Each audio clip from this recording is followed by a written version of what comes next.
Welcome to Young Startup Talent, an entrepreneurial initiative aimed at 16 to 25-year-olds. Tonight, the local business community opens its doors to young entrepreneurs who want their business to obtain the investment of £50,000 worth of products and services to help make their business a success. Running for a second consecutive year in West Kent, the initiative has grown in strength, gaining more interest and even signing a TV deal with Latest TV, who will be following the finalists and this year's entrants with a fly-on-the-wall documentary due to be shown later this year in December or January on Channel 8.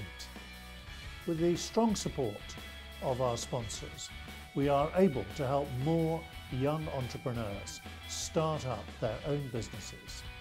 And this year is no exception.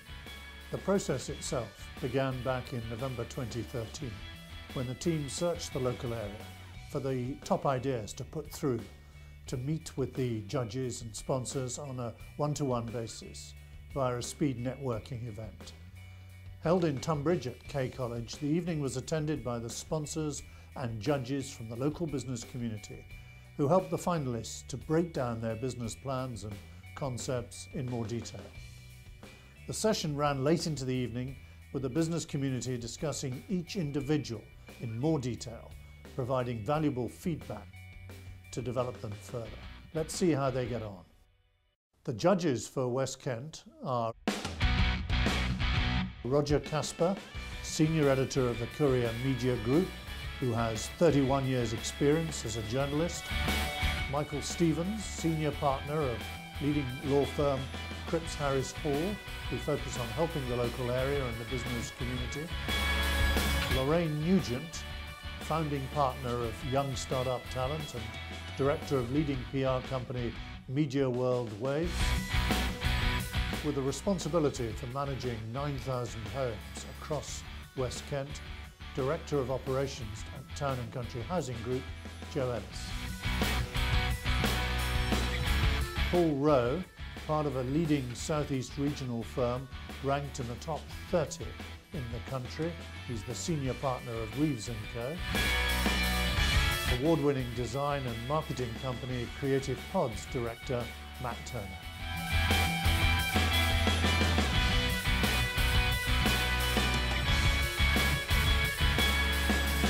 First into the den is 19-year-old Rajan Musha with an exciting new app, a concept which has never been seen before in the den. Hello, my name is Rajan Musha and I'm going to introduce you to Stoocial. It's an app to inform students about local events and special offers hosted by local businesses. It's an app which is targeted to 3.5% of the UK, full of students, and I'll tell you how the app was developed and how it was created. So I'm currently at Christ Church University and I'm studying in their business department. And I said to a group of friends, let's do something in the summer. Let's create our own business. So guys, okay then. So they threw some ideas at me, and I said, let's find a problem and solve it. So the problem is that we're unaware of events taking place for us to enter, because we're just not aware that it's taking place. So then I thought of an app which has everything into one. So all the events are showing from Monday to Sunday, with even special offers hosted by businesses. And the events will come up, the student will press the app, and it will come up with all the universities in the UK, and then the student will click on the university they're most likely, or they're attending to, and it will pop up from Monday to Sunday with all the different events. So a student can plan in a week advance, or even on the day, or even at the time that they want to go out.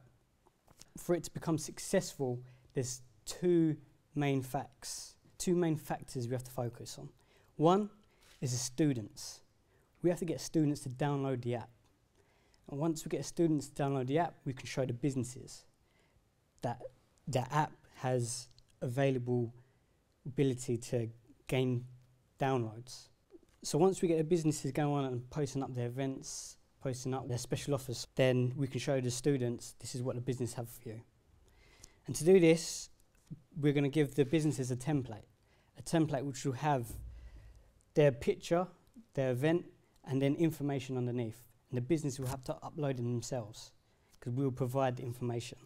Freshers Fair is where I'll be getting most of my downloads because we're treating downloads as sales.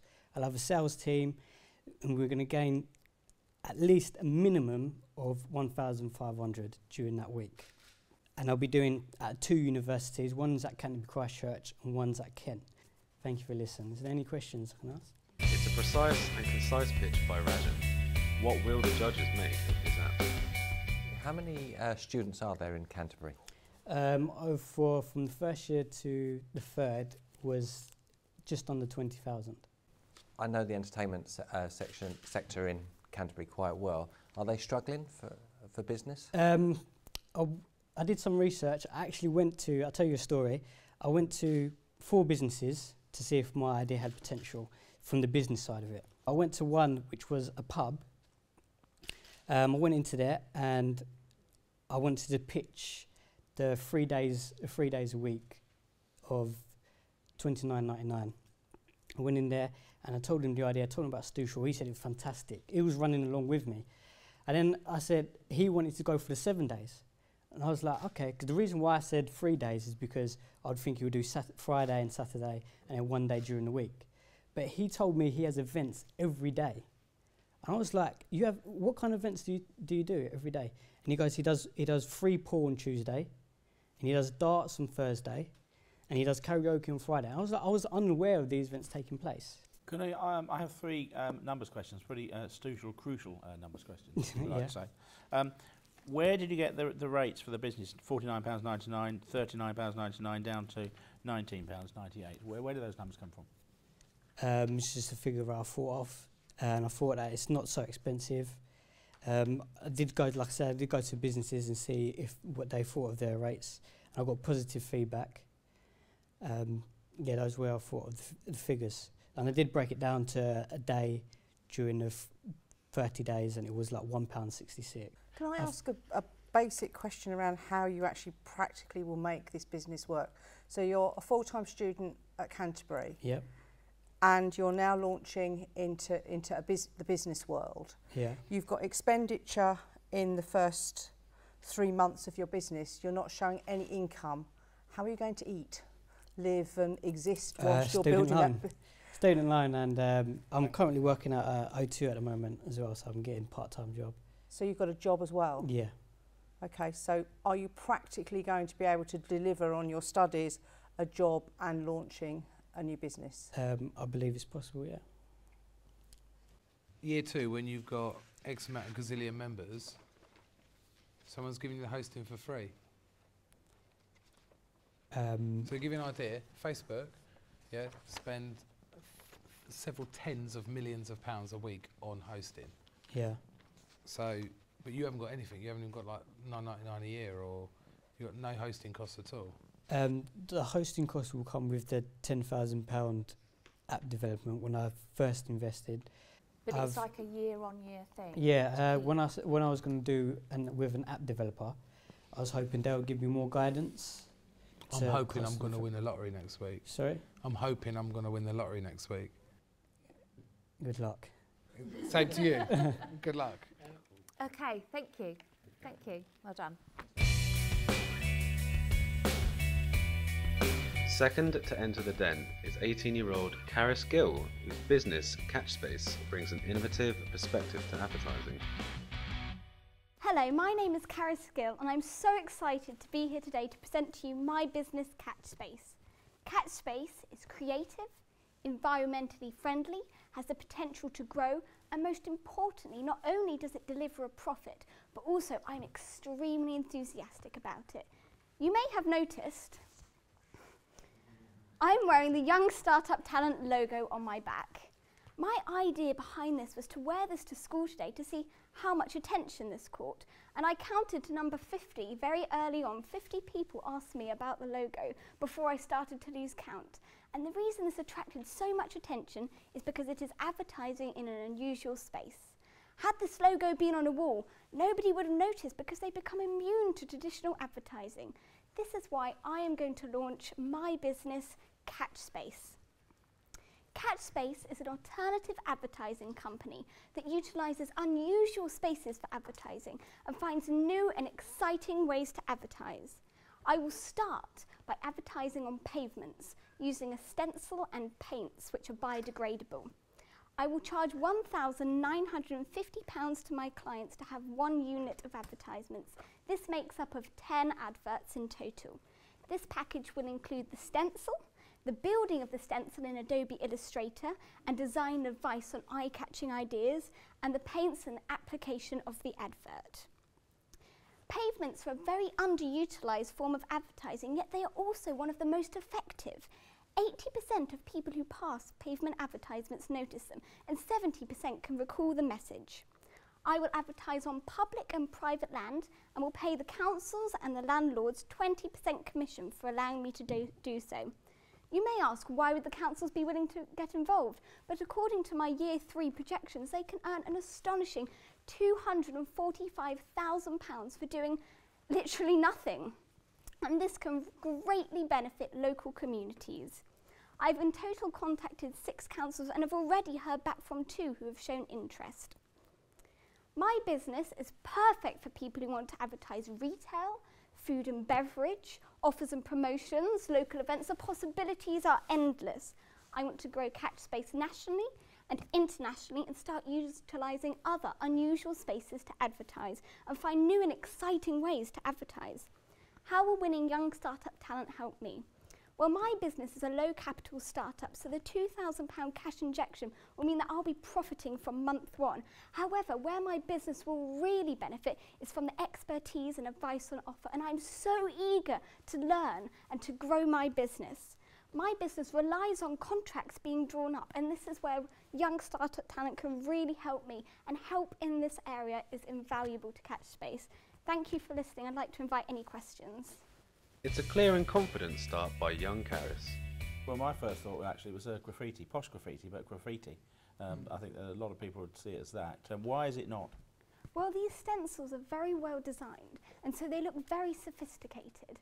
And the paints are biodegradable, and the definition of graffiti is permanent vandalism, and they biodegrade and break down over time. And also I think they will be very exciting and fun, and they'll look like pieces of art. If you go around London and you see the people who do the art on the pavements, it's not viewed as graffiti.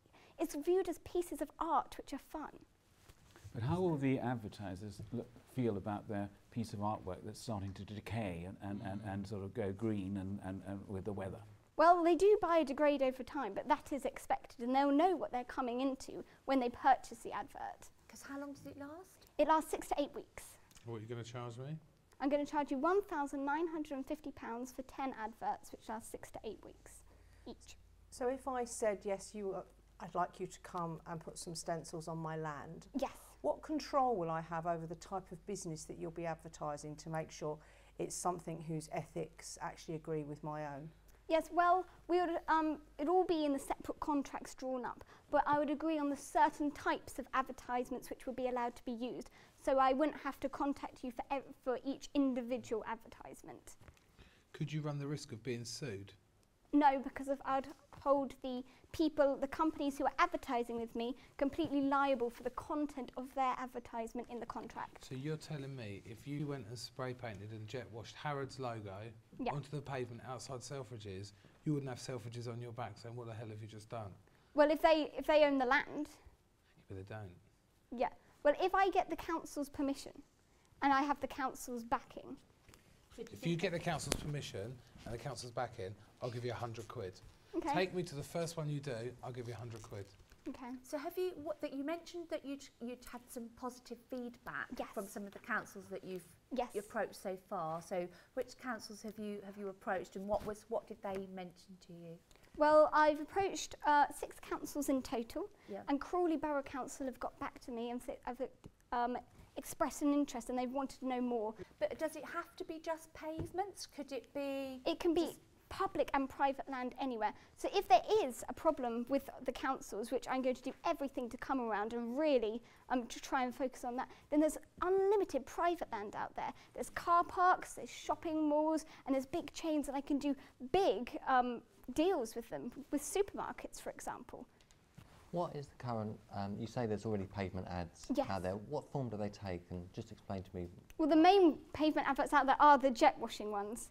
There's one other company that does the spray paints. However, they just go and do them. They don't seek the council's permission, and they put, however, if the council do object, then we will take them down.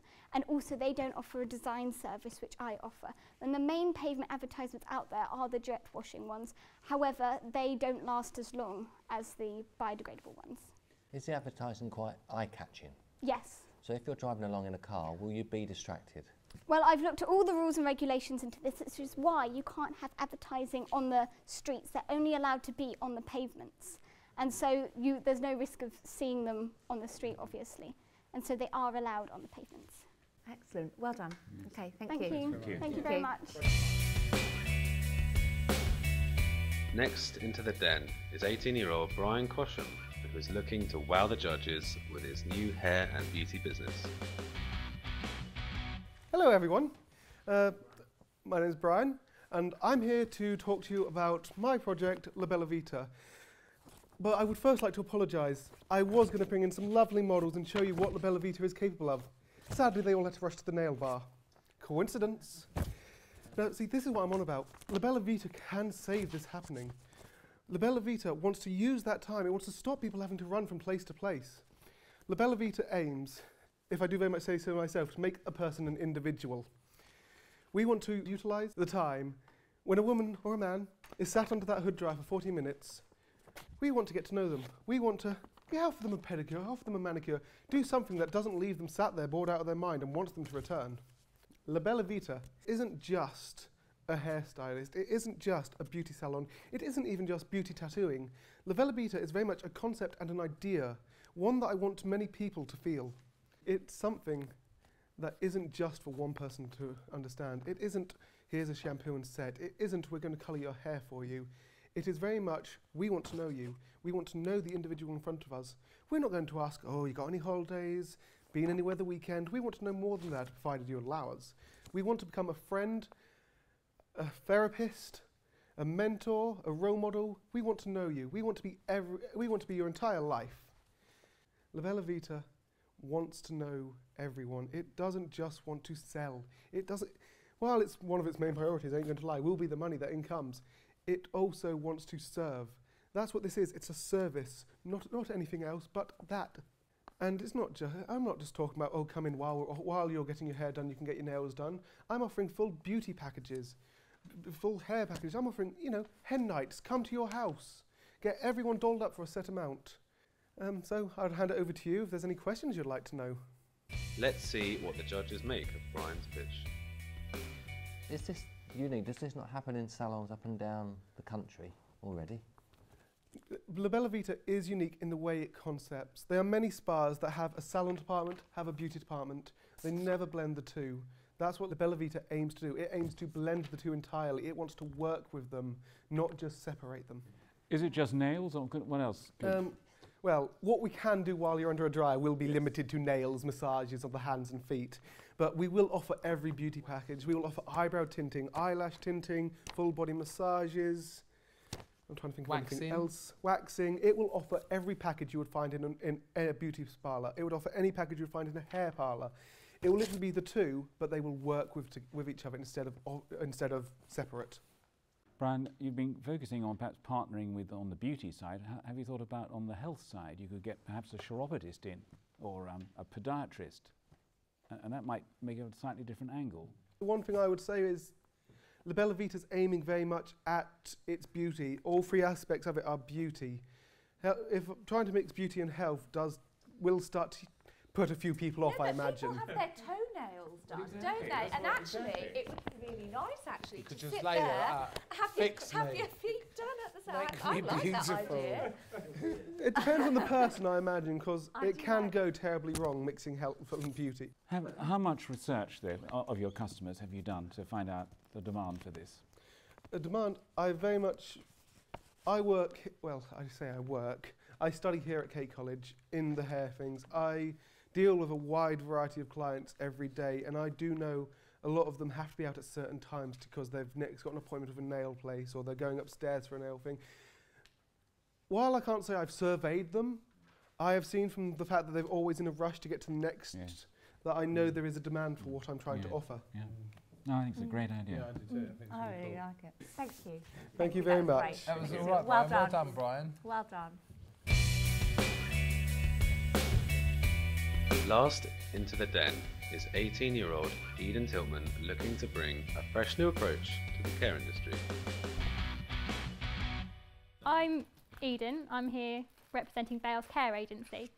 Bales Care Agency is set up to help carers and care homes find jobs and ensure that the clients get the best possible care that they can. There's been a few programmes recently. I don't know whether anybody saw Panorama. And for me as a carer, that really upset me. Going, these people out there in these care homes are not having the care that they need or deserve. And it's all because people aren't taking the time out to look after these people, and mostly because they just don't have the time. There are not enough staff in these care homes to look after these people. And I really feel as a carer and as somebody who cares about people and, you know, cares for people, that a care agency would be really beneficial to go and put people into care homes that are already existing just to help out with, you know, staff shortages, so we don't have issues with people sitting around, you know, in dirt or, you know, unhappy, waiting for carers to come in and take care of them. Eden delivers a confident and passionate pitch. What's your motivation? Well, for me, I think it's, my grandfather was really ill a couple of years ago, but because he was in South Africa, I never got a chance to see him, and I never got a chance to be there to take care of him or to even see my family, to help them through the process. And now as a carer, I try and give my all to everybody that I care for. And I really feel like, you know, when I see programmes when people aren't being taken care of, it really upsets me. And I just want people to have the best possible care that they can have. So you're a carer now, are you? Yes, I am. Who do you care for? Elderly people, mostly with dementia and physical disabilities. Where do you do that? Domiciliary care, so in people's homes. Right. And are you not at school still? Yes, I am. So how do you fit that into your time? It's quite a busy schedule. 5 days a week at school, and at weekends I'm a carer. Do you do it voluntarily? I do some care voluntarily, yes, but I am a domiciliary paid carer. But I also do volunteer work as a befriender, so I go and sit and have tea with old ladies with dementia and stuff like that.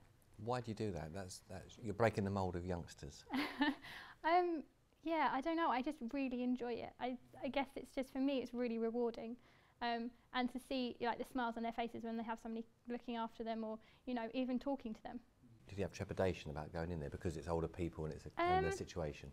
I didn't until I got into my shadowing. So when I went around to the people's houses to go and see it, that's terrified me. When I went and actually saw what I'd actually be doing. Although I'd had all my training and, you know, they'd spoken to me about it, I had no idea what it was actually like until I'd been in there and actually could see what it was that I'd be doing. And it did scare me, but I got over the fear by doing it and actually talking to the people. The elderly people are obviously really vulnerable, and they don't like the fact that people are taking care of them, in a sense that they want to feel empowered to be able to do things themselves. And I think that's part of it as a carer, to empower those people, kind of takes the fear away from you a little bit.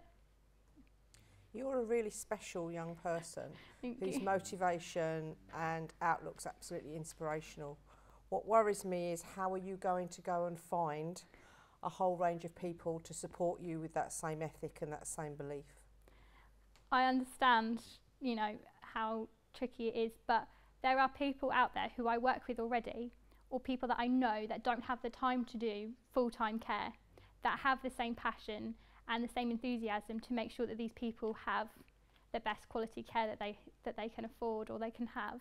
And I think it would just be, you know, kind of trawling the caring places and finding the people that really want to work for me, and, you know, even having newcomers into care, and ensuring that you have interviews on a one-on-one basis to understand who they actually are, rather than, you know, what school they went to, kind of thing. Just you understand who they are as a person and what they've been through in life, can really understand how they're going to be as a carer. So how will you feel as your business moves forward and your business starts to grow? Yeah. Your role is likely to change unless you employ somebody to come and do those checks and balances, that actually you're going to need to go and check and do spot checks that people are actually doing what you are expecting them to do. Yeah. Is that something that you've built into your business plan? Yes. I hope to be able to do it myself to ensure that I feel comfortable with those people and the care that they're giving. But I am looking to find like-minded people to help me, or at least I can train them into what you should be looking for in a carer, so that other people can also go out and spot check. Eden, we're here to judge business ideas, so what I'm about to say won't necessarily help that, but I would congratulate you on this document. It's the finest bit of work I think I've seen on young startup talent as a pitch document. Well done. Thank you. I think you could be on something really special. I think your timing is impeccable. I think it makes a great media story, and I'm finding it really difficult to find any area of criticism, unfortunately, which frustrates me a lot. But it won't frustrate me though. Would you say you are a carer or an entrepreneur? Both. Okay. Can we go down to domiciliary and care homes? Yes. You're currently in domiciliary? Yes, I am. And as I understand it, this is aimed at care homes? Yes. So what experience have you got of the homes as opposed to the domiciliary? I have contacted care homes, and I've spoken to them all about agencies and all that kind of stuff. The reason why I've chosen care homes, in a sense, is the fact that it will be easier to do quality assurance on all the care stuff, because it's going to be easier to go in and spot check them, because you'll know exactly where they are. Even though they're going to, if they are doing domiciliary, you'll know exactly which house they're supposed to be at what time. But there are different factors with domiciliary care. You've got to take into account traffic, all kinds of different issues. I also have contact with other people who work within the care homes that are carers, who have told me kind of how it differs from domiciliary care, as they've been in care homes and domiciliary care. So. What research did you do about, have you contacted the actual care homes that they would pay for this service? Yes. Okay. I spoke to some this morning, and they said that they would be around £20 per agency fee. And I'm not sure whether that's right or whether they were just saying that because so they would use the service though. They would. Yeah, I've spoken to quite a few within Tunbridge. I phoned them and they said a lot of them use nurse agencies. Yeah. But they are looking to go carers agencies. Some of them said no, sorry, we don't do that because we pay our staff extra, whatever. But there are new care homes that have been set up that are really struggling with staff. And one of the care homes said to me, look, our neighbours are really struggling. They could use you right now. Okay. And so that was quite nice for me. Okay, thank you. Well, thank you very much. Thank you. Thank you.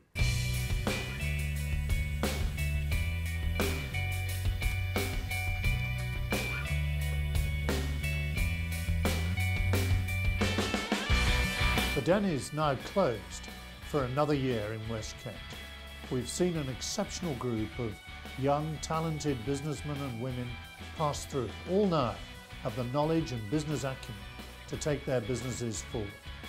This initiative continues to support young people in business and the wider community with the help and support of its sponsors. For those looking to enter or just to find out more about the initiative, visit www.youngstartuptalent.co.uk. I'd like to thank everyone who took part in Young Startup Talent and wish all the entrants the best of luck now and for the future.